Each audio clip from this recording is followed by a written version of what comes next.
Hello, I'm E.Tarte. In early adulthood, I was a Catholic priest for 5 years. Now I am an atheist, which simply means that I find no credible evidence for the existence of any God. Recently, YouTuber G.D. Maverick interviewed me for his podcast series Inside the Atheist Studio. He asked me this question. What frustrates you? And my answer was, I'm frustrated by seeing all around me evidence of religion. For example, in my community, I drive around my community. I drive to math students whom I tutor in their homes, and I pass by churches. There are so many churches in this community. Parking lots are full on Sundays. That's something that frustrates me greatly. well, this video is a follow-up to that question and answer. It is, to some extent, an expression of my frustration. The local Catholic Church in my community is building a new church complex. They currently have a beautiful complex, a beautiful church, chapel, residence for the priests, administration building with meeting rooms and classrooms, a beautiful school going through the 8th grade. What they lack, according to the pastor as quoted in the local newspaper, is adequate parking space for their growing congregation. So they are building a new church, new priests' residence, new administration building, and after that a new school, all on a spacious plot of land where there will be ample parking space. This was their plan over a year ago, before I started making these YouTube videos. And because I was in the home of some of the parishioners tutoring math to their kids, I was aware of their church's plans. I wanted to reach out, and so I prepared a written message which I wanted to distribute to a few of their parishioners. I printed about a dozen copies of the message and took these copies to their campus. I entered their chapel.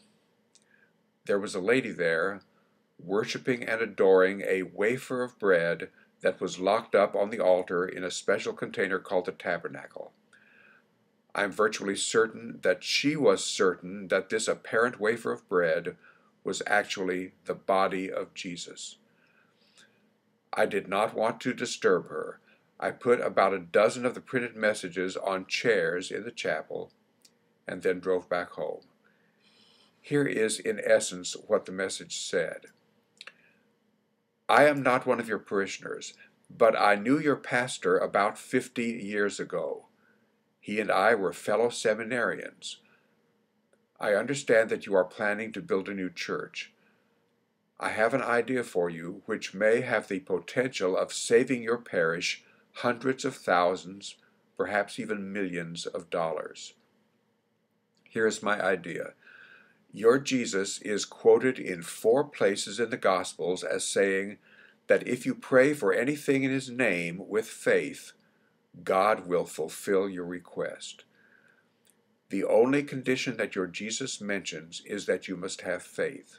Otherwise, His promise is unconditional. So, get together and pray that God will supply the financial means for you to build your new church, so that you parishioners may spend your money for food, clothing, and shelter for your families, and that you will have money left over to give to worthy charities to relieve human suffering. You take Jesus' reported words at the Last Supper literally. This is my body.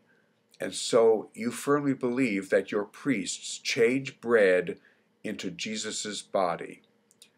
So it makes sense, doesn't it, for you also to take literally His promises about prayer. That is, that He actually meant what He said. That was the essence of my message. So, what would happen? Some parishioners would certainly find these copies of my message, would read them, and would think, hey, that's absolutely right. It does really make good sense. They would take the message to their pastor, who would also say, yes, I know those Bible passages. That makes excellent sense. Let's do it. Let's pray as this man suggests. They do it. God answers their prayer and provides all the resources they need to build their new church. But this didn't happen. If it had happened, it certainly would have been reported prominently in the local newspaper. Instead, the pastor is quoted in the newspaper last week as saying, "We need more money. Would you readers please give us more money?" Something went wrong. My guess is that nobody actually prayed as I suggested, because they all knew that in spite of Jesus' promises as reported, nothing would come of it. This extravagantly stupid and insane promise by the biblical Jesus is nowhere to be found among the prescribed Bible readings in the Catholic Church's official liturgy. I never referred to that promise in a sermon when I was a priest, and my guess is that it is never or hardly ever referred to by priests. I now close this video with the same thought with which I closed that written message of mine to the local parishioners over a year ago. You Catholics, and also you other Christian believers, if you are rational and thoughtful, can you sense from this that there may be something wrong with your belief system? Could you possibly begin to examine your beliefs critically and skeptically? To all you viewers, thank you for watching this video.